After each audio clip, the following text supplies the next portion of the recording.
The very simplest thing that people can do is, look at where they are now, look at what's working, look at where they are tolerating things, and then really imagine where they would like to be in an ideal world.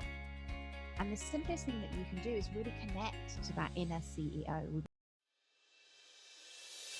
Are you a high-performing business owner wanting to double your revenue? But maybe you suffer from shiny object syndrome, feeling scattered as you chase the next great idea. Often wondering if you have the right goals and plan with all the thousands of options and strategies available to you. Welcome to Extraordinary Focus with David Wood, where we help you get the laser focus you need so you can double your revenue, achieve way more in less time, and be a more extraordinary entrepreneur and human. Let's dive in and stay tuned for your gift at the end. Welcome to this exciting episode. I'm excited because I have a delightful guest, and I don't think I've said that before. Aloise, who is the artist formerly known as Kitty, is here to talk to us about vision and the importance of that, because I help entrepreneurs on how to get focus. And one of the key elements of focus is you got to know where you're heading. So I'm excited to get into this topic, but first let me introduce Aloise. Aloise is an Ascension guide and Akashic Records Reader. Did I pronounce Akashic correctly? Very good. All right. Very good. An Akashic Records Reader, a Reiki Master, and an Accredited Coach. Her Dharma Life Academy shows you how to create the life you desire and make a difference on the planet. Welcome, Aloise. So lovely to be with you, David. We were introduced by Chris Atwood, co-author of The Passion Test, who's a common friend of ours. And I'm just so grateful that he put us in touch, because I love knowing you. And I feel like we have a friendship that goes beyond being colleagues. Yeah, I felt it too. Like we had a real connection, like from the first time that we met. Yeah. So, people need to know where they're heading, whether they're an entrepreneur or a waiter or a CEO of a big company.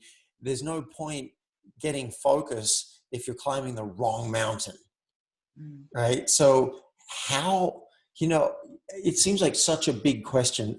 I was in a men's group, and one of the men asked me, David, what would have you celebrate your ass off? And I was so confronted by the question. I couldn't even think of something that would have me so happy. I'd be just doing the happy dance. So how can our listeners work out their vision? How can they create something that they can hang their hat on? How do we do it? Well, first of all, I would like to say that having a vision for your life, I personally believe, is a key criteria to success. I have had a vision for my life since I was like 21 years old. It was something that came very, very naturally. I always knew where I was going next. I always had an idea about what I was creating and what I wanted out of my life. And how I did that was I would always imagine a kind of next expanded version of what I thought was possible for me. So the very simplest thing that people can do is, look at where they are now, look at what's working, look at where they are tolerating things, and then really imagine where they would like to be in an ideal world. And the simplest thing that you can do is really connect to that inner CEO. We were talking about this before we came on air, but I truly believe that we have this inner guidance system that we are not taught to tap into, but actually, when we are true to ourselves, when we're true to this inner wisdom, our higher self will bring us a vision for our lives that we never even dreamed was possible. And I've witnessed this and seen this in my own life. So I want to unpack that, because there was a lot of good information in there. So we have an inner CEO. I resonate with that. I often say, put on your CEO hat, because it's so easy for us to get in our patterns and accept what life hands us. And that's fine too. That's a whole other spiritual practice of, I'm not going to plan anything. I'm not going to create anything. I'm not going to vision anything. I'm going to love what's in front of me. That's fine. But you're saying spend some time to tap into the inner CEO. And I love this question that you raised. What's possible for me? So we're tapping into our creativity here. So whether you want to, would you recommend meditation for that, or magic mushrooms, or like what are some ways that we could get into that space of just asking what's possible for me? Well, I'm a massive believer in just dreaming and just really going big. Essentially, what is it that would really excite you in life? You know, what is it that you have been told probably isn't possible for your life that you truly would love? You know, I have a Dharma Life Academy, and everything I do in that academy is I get the guys to really hone in on what is it you've always wanted in your life, but actually society's told you that, oh, you can't do that. You can't necessarily have your own donkey sanctuary, for example. One of my ladies is just doing that. Or you can't be a £1 million portrait artist. Another one of my guys is just going after that. So we take a vision and then we expand it. And then the other thing, just on your point about knowing where you're going, I think you have to know where you're going, but then also attach to it, and really just trust that that vision is going. If you're taking daily action towards the right direction and you're listening to that inner CEO, then we can let this higher mind, what I call our spirit, effectively will guide us and fill in the blanks, and it will bring us something bigger than we ever imagined. So that wasn't clear to me, and I want to get this. Okay. I got what would excite you. That sounds really awesome. But then that last piece was, if you take, what was that about action? Would you say that again? So the way I like to look at it is we're creating our future. We're not living into our default future. Right. If you don't understand where you're going, you're living in, if you get in a car and you don't know where the car is going, you just wouldn't do it, right? You wouldn't get in a taxi and go, I don't know where I'm going. But most people do that with their lives. So wow. It's true. It's true. Most people are driving in the seat of their lives, and they have no idea where they're headed. Right. So a created future is you set a course. You set a course where you're going and what you want to achieve. Okay. And therefore you take action on a daily basis towards that. So for example, my £1 million portrait artist, he knows that's where he's going. So on a daily basis, he imagines himself as this £1 million portrait artist and take actions as if he was a £1 million portrait artist. He then relaxes and just enjoys the journey. And in my own life, I've seen where I've followed this formula, the universe will bring me something even better than I've thought even possible. Wow. Okay. Right. Now I got it. Thank you. So I love this concept of imagining and constantly imagining and represencing. The Secret was a very popular movie, and I believe that was largely about visualize it, like imagine you have it. And also, I'm told, I don't know that I do this myself, but I'm told feeling the feelings. Like, what would it feel like to have that? And then you're suggesting, would you suggest that you do that daily to imagine and reimagine this future? Yeah, I think it's lovely to connect in. Like, if you have a meditation practice, you can connect in with that vision on I would say a regular basis. I don't necessarily think daily is necessarily, but for example, I have my visions, I write them down. I have a book where I draw and I create, and at the moment I'm manifesting a global transformation center.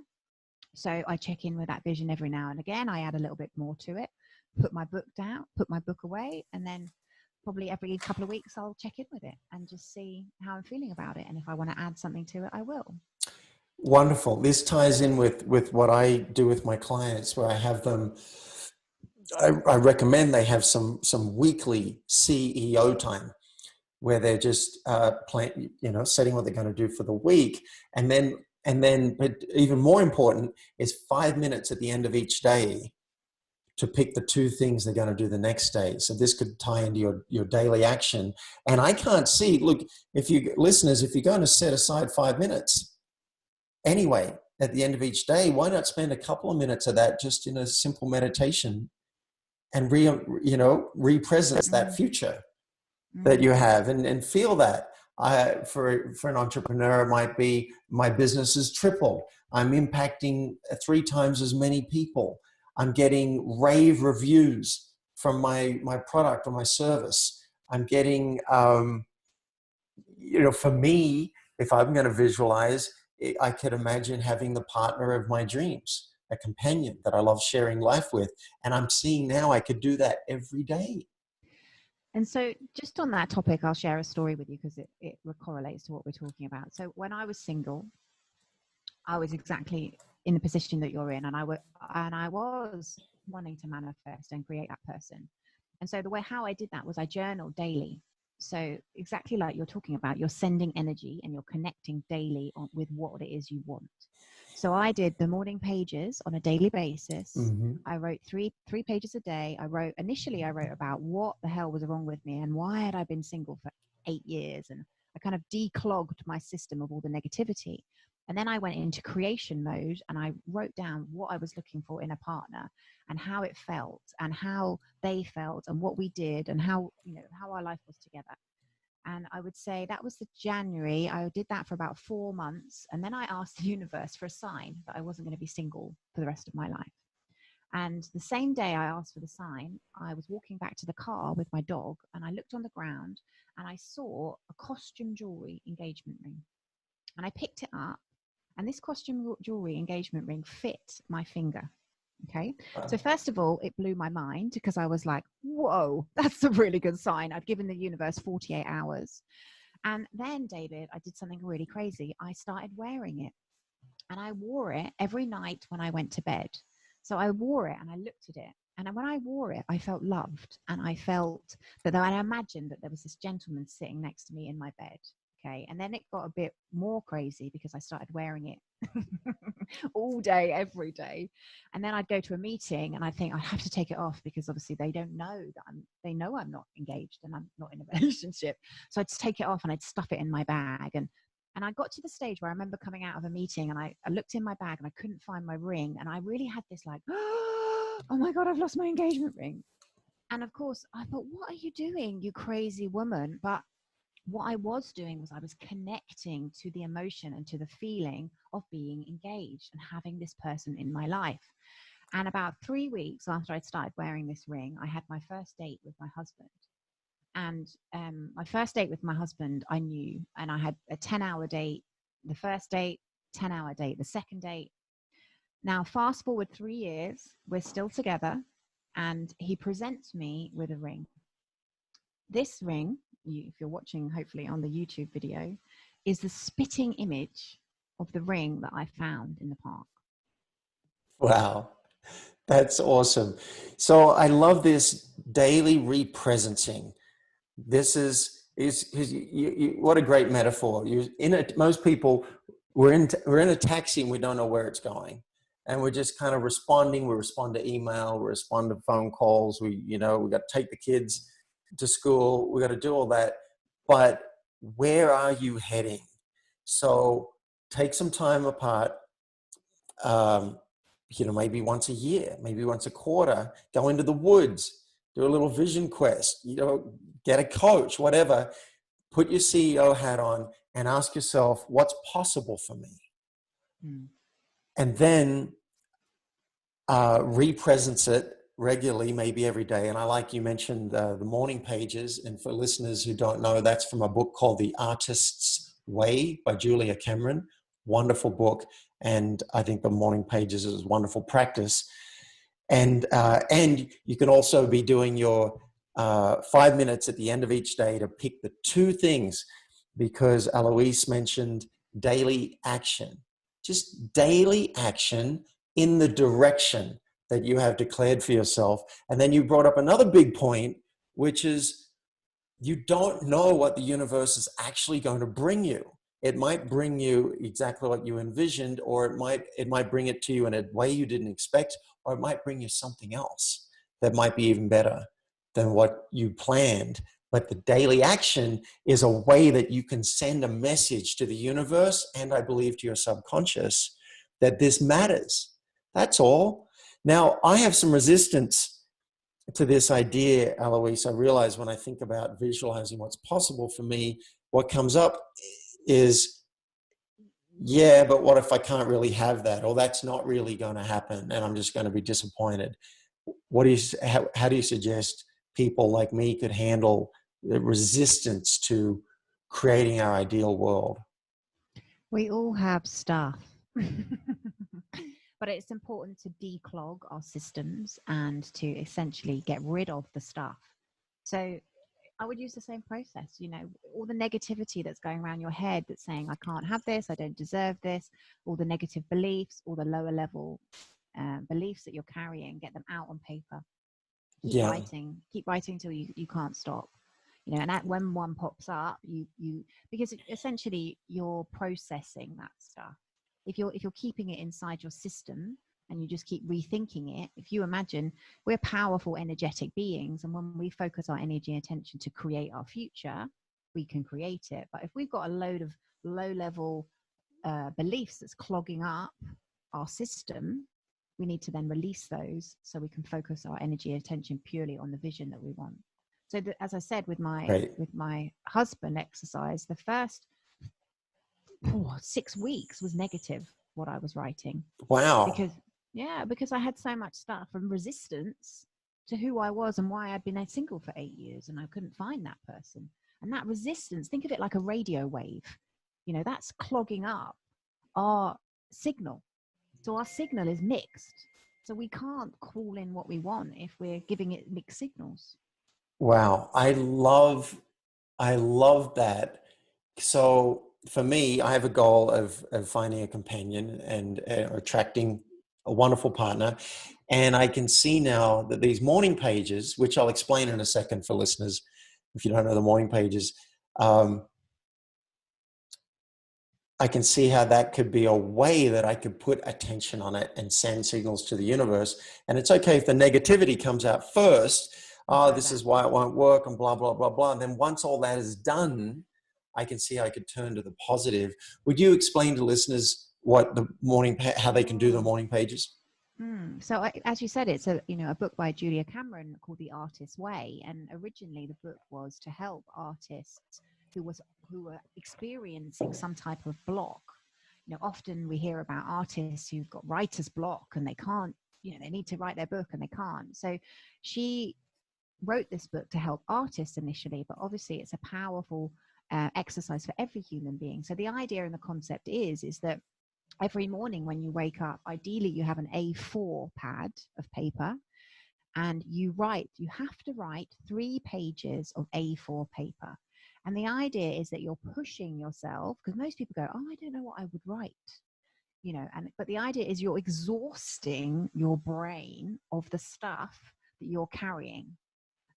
So if we go back to this radio analogy, what we want to do is fine tune our vibration and fine tune the signal so we are in direct alignment with what it is that we're creating and calling in. Now, as we've just said, if you've got lots of negativity or mixed signals or doubts about whether you can call in something, that will be confusing you. So the Artist's Way is a fantastic way for people to get clear. I also use it, David, with people I work with when I coach them who are depressed, as a way of clearing their depression. And it's it's such a simple exercise, but it's very, very powerful. Well, I love it. And I love it so much that while you were saying that, I just went and put it in my calendar to repeat every day that 8 a.m. I will do the morning pages for 7 days. So that's how I will wake up. I've done it before and I loved it. I got my whole vision for my company out of doing that, because I think I'm cheating. You're supposed to not even read what you write for the first 6 weeks.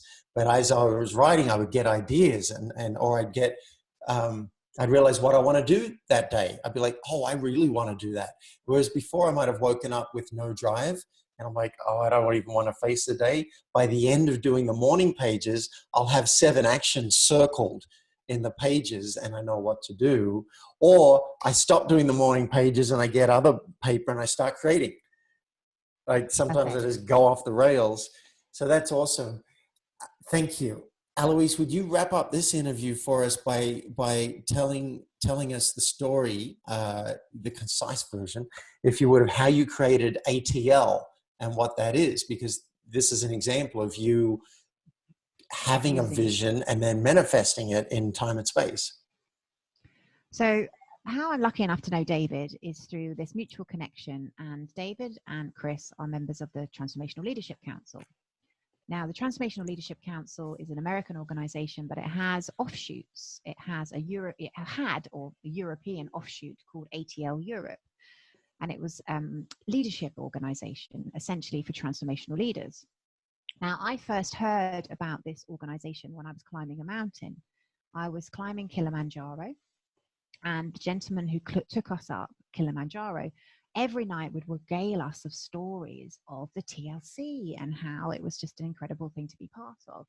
Now, this ticked all my boxes. You know, I talk now about Dharma and purpose, and hearing about that organization was something almost like a light bulb went on inside my soul, I would say, because it was everything I was passionate about.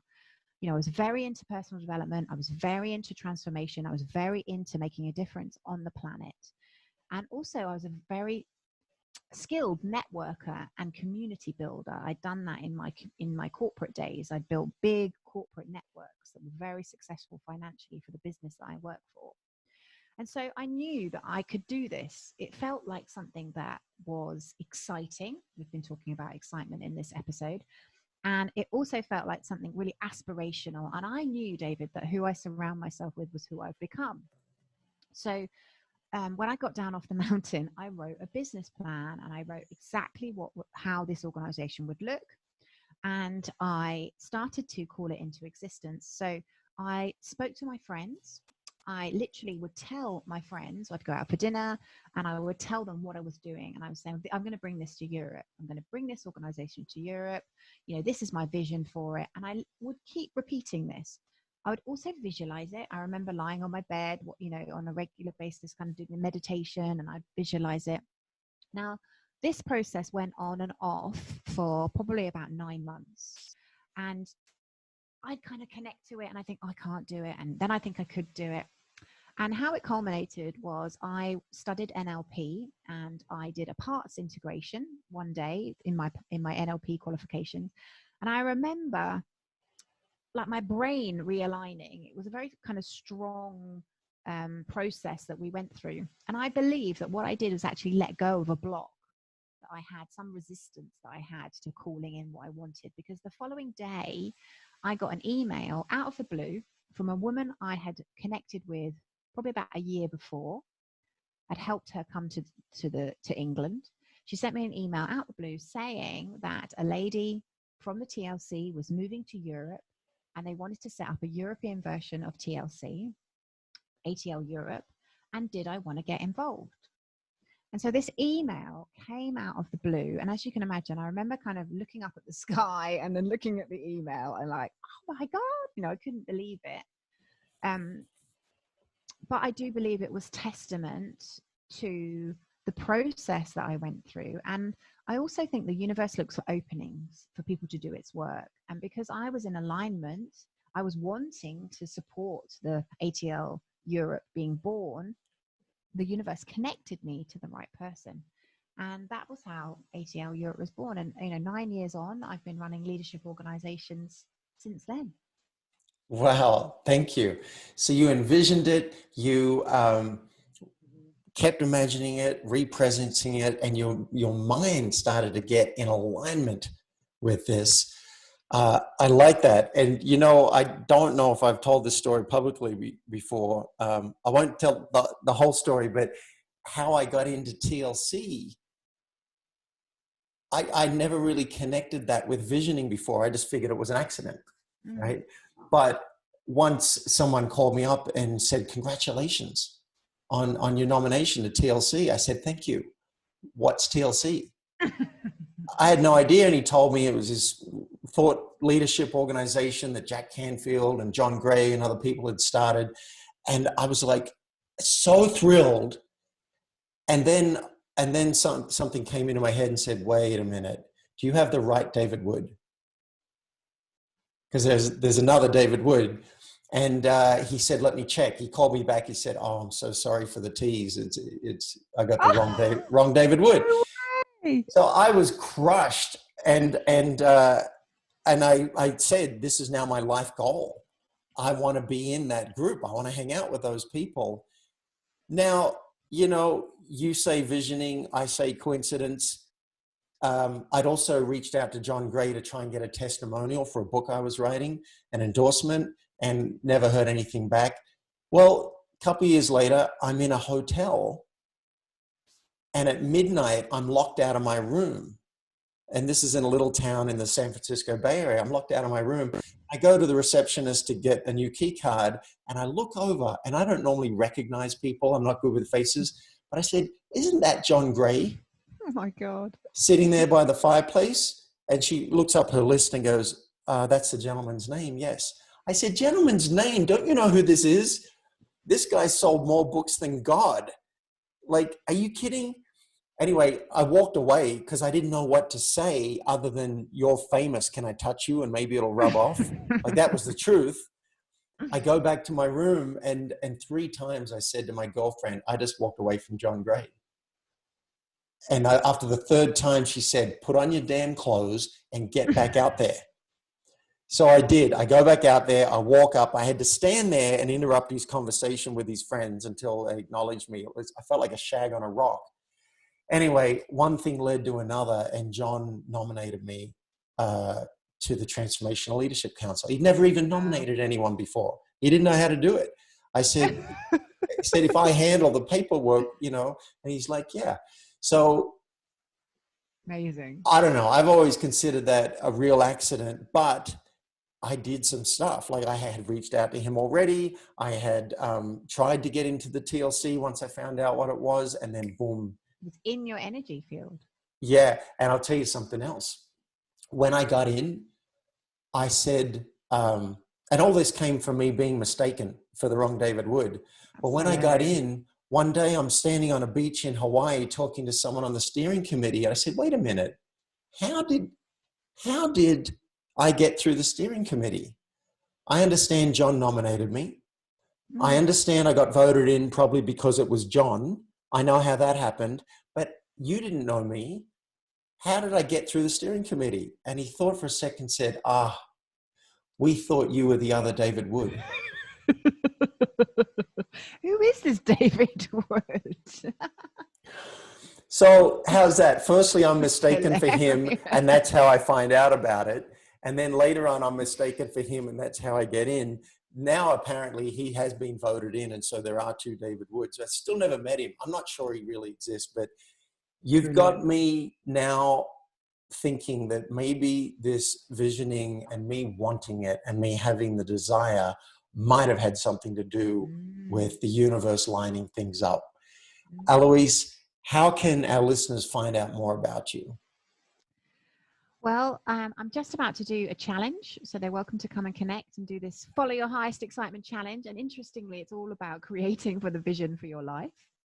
So if you go to aloise.life/FYHE, Follow Your Highest Excitement, come and join that challenge. And I'm also on Instagram, aloise.life. All right, aloise.life. You've got a program they can jump into. Guys, go and check that out. Entrepreneurs, executives, and leaders, you've heard here today how you can create a vision for yourself and why you might want to do that. And then also how to connect that with daily action so that you can align yourself with that vision. And ultimate goal of this podcast is to allow you to focus. You can't focus if you don't know where you're heading. Aloise, thanks so much. It's really good to see you again. My pleasure. So wonderful to be with you. Thanks for listening to Extraordinary Focus with David Wood. Now, to double your revenue, to achieve way more in less time, and to be a more extraordinary entrepreneur and human, make sure you get our gift basket. It includes a cheat sheet with the first step to doubling your revenue, a short video roadmap, and a free Double Your Revenue audit where we identify the low-hanging fruit in your business. To get all 3 of these goodies, just go to myfocusgift.com. If you got value out of this episode, tell your friends. And nothing says keep up the good work, David, like a review, which helps us climb in the rankings and to reach more listeners. Now, let's be extraordinary.